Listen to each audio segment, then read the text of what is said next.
Bienvenue dans cette nouvelle édition du Non-Stop Info. À la une de l'actualité, voilà qui hypothèque pour un temps l'avenir politique de l'ancien ministre Karim Wade.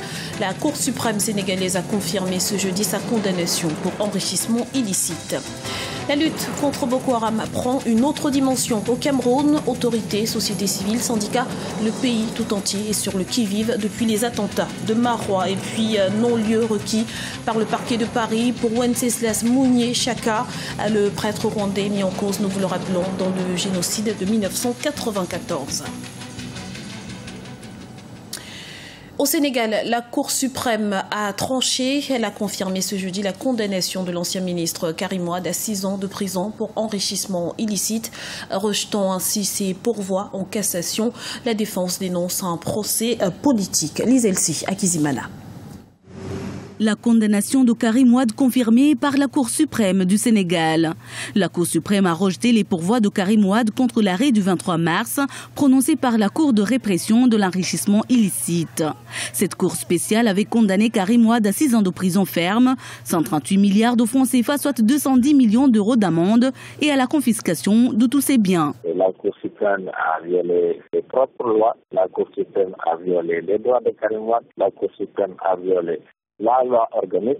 Donc, nous ne sommes pas surpris par la décision qui est rendue. Je crois que ce qu'il y a d'important à rappeler, et c'est un ressort de la décision rendue par le groupe de travail, toute la procédure concernant Karim Wade a été faite selon des règles inéquitables en violation par le Sénégal. Karim Wade est accusé d'avoir illégalement acquis 118 millions d'euros par le biais de montages financiers complexes lorsqu'il était ministre, c'est-à-dire sur la période de 2000 à 2012. Ses avocats dénoncent un procès politique et envisagent de faire appel à la communauté internationale. Au niveau de la défense, je crois que les perspectives qui s'offrent à nous, c'est aujourd'hui d'engager la communauté internationale à inviter à l'État du Sénégal à respecter ses obligations et à se conformer à la décision du groupe de travail qui dit que la détention de M. Karim Wade est arbitraire.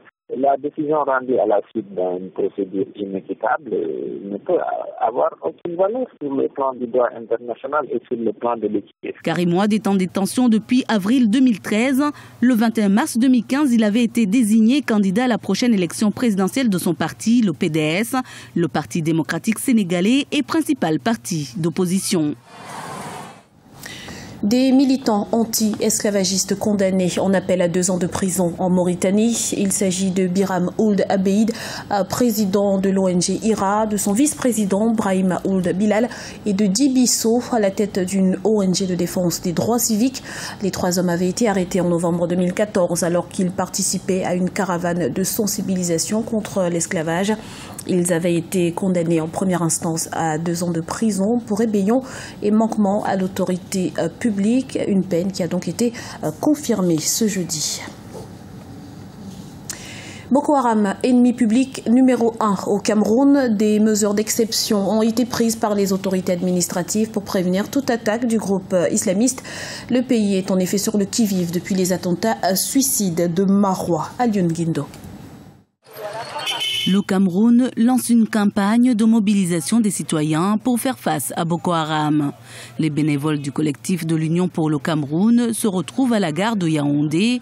Objectif, distribuer des tracts aux voyageurs et aux passants afin de sensibiliser la population face à la menace du groupe islamiste. Il faut dire que c'est une campagne nationale qui a commencé par Yaoundé, qui va toucher l'ensemble du pays, parce qu'il s'agit de sensibiliser tous les Camerounais.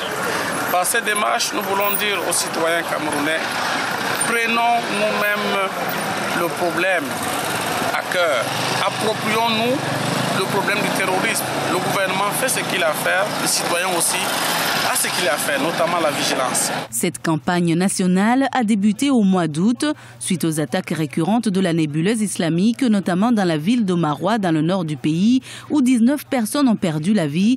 Le gouvernement a été obligé de prendre de nouvelles stratégies pour renforcer la sécurité. Il a ainsi imposé des restrictions sur le port du voile intégral et a fermé les mosquées dans les zones les plus sensibles du pays. La campagne contre le terrorisme vient donc apaiser et rassurer la population. D'abord, il y a une atmosphère de solidarité nationale parce que La menace Boko Haram est une menace globale. Le caractère asymétrique de cette guerre contre cette nébuleuse interpelle l'ensemble de nos populations à la vigilance. Mais ce qu'il y a de nouveau, c'est une prise de conscience aiguë de nos populations. Ça, c'est un élément nouveau, très important, que nous apprécions hautement. Pour lutter contre Boko Haram, le Cameroun a également mobilisé 2450 militaires. Ils vont contribuer à la force d'intervention multinationale dont le siège se trouve à N'Djamena au Tchad. Cette force sera composée de 8700 hommes venus du Niger, du Nigeria, du Tchad, du Bénin et du Cameroun. Dans l'actualité également, contrairement à ce qui était prévu, Oscar Pistorius reste derrière les barreaux.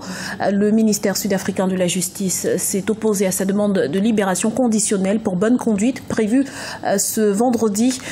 Conséquence, 3 juges de la commission de libération conditionnelle vont devoir réexaminer la demande du champion handisport, un examen qui pourrait prendre jusqu'à 4 mois.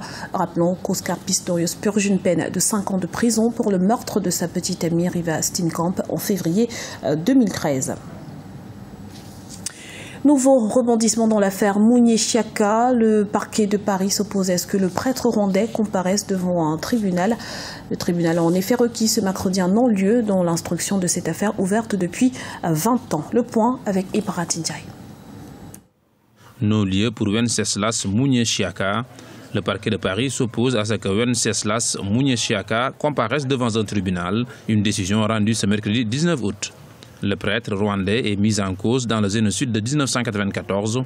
Il était exilé en France depuis 1995, date à laquelle une instruction a été ouverte. Le rôle de Wenceslas Mounié Chiaka durant le génocide de 1994 a pu susciter de très nombreuses interrogations, mais l'instruction n'a pas permis de corroborer de façon formelle une participation active. Wenceslas Mounié Chiaka est suspecté d'avoir aidé des milices à rafler des personnes qui étaient réfugiées dans une église de Kigali. La justice lui reproche également d'avoir violé des femmes Tutsi au sein de son église. Lorsqu'on constate que les charges qui sont retenues contre la personne qu'on poursuit ne sont pas fondées, ne sont pas fiables, on peut clore le dossier et classer ce dossier. Je crois que actuellement ce qui se passe dans le dossier du prêtre entre dans cette logique, puisque le procureur de Paris a carrément requis un non-lieu contre le prêtre.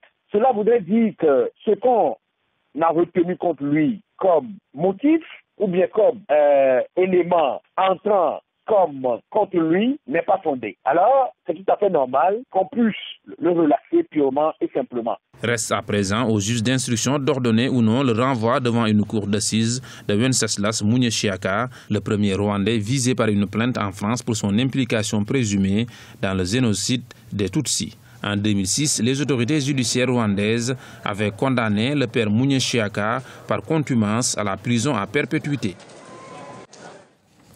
Et un mot de sport pour clôturer cette édition. L'Afro-Basket 2015 se poursuit en Tunisie.